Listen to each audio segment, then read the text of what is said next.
Impact Hub in Austria. And she's going to speak about the new innovative business model, the social businesses of the future. Thank you.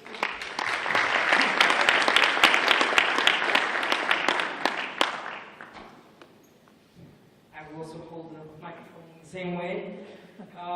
Здраво Македонија, ретко се наоѓам во ситуација пред оволкава публика во Македонија да зборувам и морам да признам срцето ми чука најсве.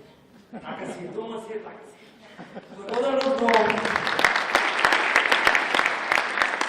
Благодарност до Македонија 2025-та. Многу ми е чест што најдов една организација која толку слично визионерски настапува кон оно што јас го гледам во Македонија како потенцијал. И безпремно го да должам, сакам да се навратам на една поговорка од Нелсон Мандела која вели: кога разговарате со човек и зборувате на мајчиниот јазик, му се обраќате како да му зборувате на срцето. А кога зборувате на странски јазик, му се обраќате на умот. Овој говор ќе ми извините, но јас сакам да го обратам до вашите умови. Многу добро знам како бие македонско младо срце. И многу добро знам што недостасува на македонски млад ум. So I will continue my speech in English, talking to your minds, and I will start with my personal story. My name is Bistra. I was born in Struga, in a small town at the Lake Ohrid coast, in a family of a poet father and a CFO mother. Two very different worlds that actually taught me many different stuff. My mother made sure I understood the commitment and responsibility behind numbers, and my dad made sure that I looked at the world every day from a different angle. And all my life I tried and managed to combine a lot of creativity and exactness in many different ways. Inspired by or driven by a thought of social equality or a better world for all, in 2006, together with a group of Macedonian students, we decided to create a movement for empowering young people not only in Macedonia but also in the Central Eastern Europe region. We created a web page that is called mladiinfo.eu. In that time, let's say a time when there was no information flow or low transparency in institutions in Macedonia, we actually created a web page where young people could come and feel very, very happy to find trustworthy information, open calls about scholarships, ways how to go beyond the borders of our country, study abroad, work abroad, find an internship abroad. Moreover, we not only gave the information, but we also provided support. How can they do it? How can they make a successful application? Training, providing them with know-how, and many other ways to succeed. In that sense, today, Mladi Info is an NGO with 8 branch organizations in Central Eastern Europe, 25 employees, and 1.5 million visits per year on the webpage. I'm very happy and proud that with a team of Macedonians, we created a brand that is recognized worldwide. But for me, this is not the peak of the conversation. Thank you. For me, that was not the end. That was definitely only the beginning. I was always in search for ways to combine the social impact of NGOs with progressive models of making profits. So for me, there was always, I would like donations, I would like sponsorships, I like public funds, but there must be something related to business models that can incorporate both ways. What NGOs did was always something very inspiring for me, but what businesses did was also something that I called long-lasting sustainability. That kind of quest brought me to Slovenia. At the age of 26, I moved to Slovenia to study international business, and that was the first year in my life when I heard a term called impact-driven entrepreneurship, or what we call today social business. If you Google the word social business today, you will find more than 39, I think, approved definitions of what does it mean. What I would love to share with you is one definition that is not official, but I really like it. If you combine Richard Branson and Mother Teresa, then you get a social entrepreneur. Don't get crazy with the imagination. Basically, social entrepreneurship was something that gave me a new perspective on how you can build a business or how you can go around a social mission. With such an experience in Slovenia, I actually decided to go beyond and start to learn about the history of social entrepreneurship. In 1980, in USA, an entrepreneur called Bill Drayton developed a platform where he wanted to attract other entrepreneurs like him who believed that you have to be driven by a social mission, that you can make a change in this world by actually incorporating social change in your business model. He created a platform called Ashoka. I don't know how many of you have heard of Ashoka, but if you haven't, please find time to Google it and check it out. Today they are present in 60 countries in the world, and they are not only financing social entrepreneurs, but they also give a lot of advice, mentorship, coaching, network, etc. In 1993, Harvard Business School, for the first time in the academic history, opened a course called Entrepreneurship in the Social Sector. In 2000, the world heard of a Bangladesh entrepreneur called Mohamed Yunus, who developed the first bank for the poor people, microcredits, a concept that was not known anywhere earlier. 2006, Mohamed Yunus was awarded with the Nobel Prize. Then the whole world kind of got the attention of this: what is social entrepreneurship? What is impact-driven banking? What is social banking? Mohamed Yunus was definitely one of the most important persons that I also personally met, had the chance to meet, discuss the concept of what lies behind social entrepreneurship. How do we understand the world today, and how are we going to change the way we work in the future?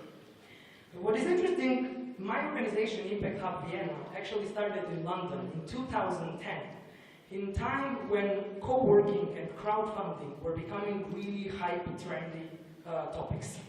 Co-working was something where people, entrepreneurs from different various fields of interest, would go and share offices together. However, Impact Hub was not just any co-working, but it was a co-working for entrepreneurs who wanted to make a difference.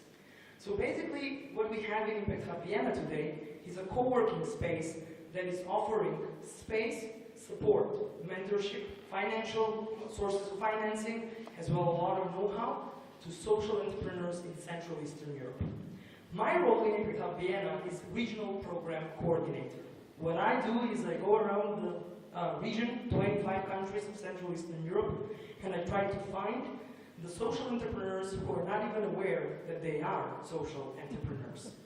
Among all of you, I probably already know a few faces because I've worked with several of you as entrepreneurs, but I hope that I will be able to meet even more from Macedonia, approaching us to be part of what we do in Impact Hub Vienna.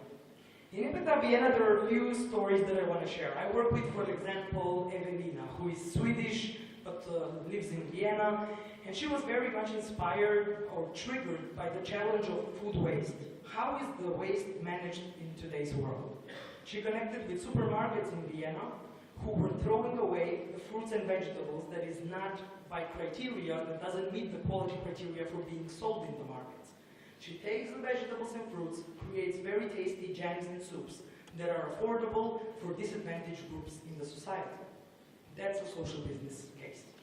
Another one is an innovator from Slovenia, Željko Krenmajer, who actually created a tool, mobile app plus a grid that is actually for blind people who cannot use the tablets to read. But with his app plus the plastic grid on the phone, they can actually read news on their tablets. Another interesting example would be as well Gebruder Stitch. It's a fashion company that is producing jeans as we know it, but with a twist. They use only organic materials, they use a lot of CO2 emission, lower CO2 emission in the production, and they actually make customized jeans for people who want luxury products, but as well organic production. All of these examples were very inspiring for me, and because of that, last year I came back to Macedonia and decided to start, together with Mladi Info, a competition for students called Social Impact Award. It's a student-targeted competition that actually enables young people to get grants up to 3,000 euros for starting their social businesses in Macedonia. If you want to learn more, please check the website socialimpactaward.mk. The next deadline is April 2016. Another opportunity for Macedonians is as well to check the website. Within the scope of Impact Hub Vienna, we have developed programs for different stages of entrepreneurship. For example, if you already have a business, you're self-employed, or maybe you are running a team of 5 people, let's say. If you're interested in scaling your business or simply having a twist on impact, check our Investment Ready program. In that program, we offer workshops, modules, coaching, networking, but as well, we connect you with impact investors who are interested in investing, but through patient capital tools. What does that mean? Someone invests in your business, doesn't look for return on investment in the next 2 to 3 years, but in a longer time, but requires return on impact in a much shorter time. So you commit to measuring your profit, but not only that, measuring your impact is equally important. In order not to overwhelm you with information, I have one more information. In Albania, there is a huge social business center, the first social business center opened that functions as an accelerator and incubator that opened recently a fund for Macedonia, Bosnia, Kosovo, and Albania. If you have a social business idea, or if there is something that triggers you in your local environment and you want to solve it through a business case, please check their website because they are offering 30 to 300,000 euros support for existing or early stage ideas. They just closed the first round of investing last month, but the new round is being opened in February. So basically what I want to say is there are many opportunities out there on how you can find your spot, what is your mission and what you want to do in life. Macedonia might be far from developed countries, might seem different than other countries, just like everyone else, just like every other country. There are barriers, there are as well open doors for many things.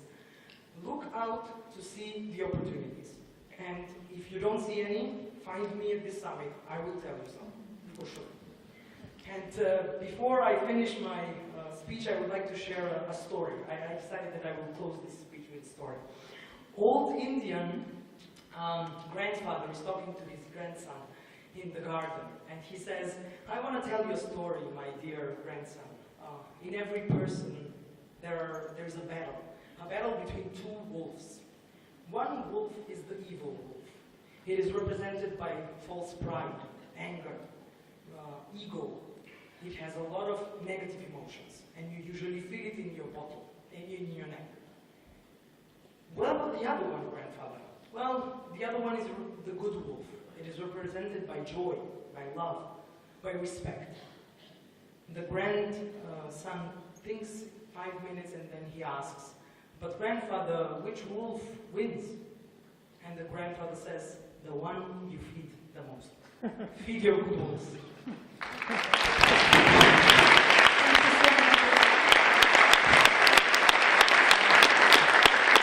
Any good question for Bistra? It means you had a very informative session. Reach out to me later or maybe during the next days as well. Absolutely. Oh. And now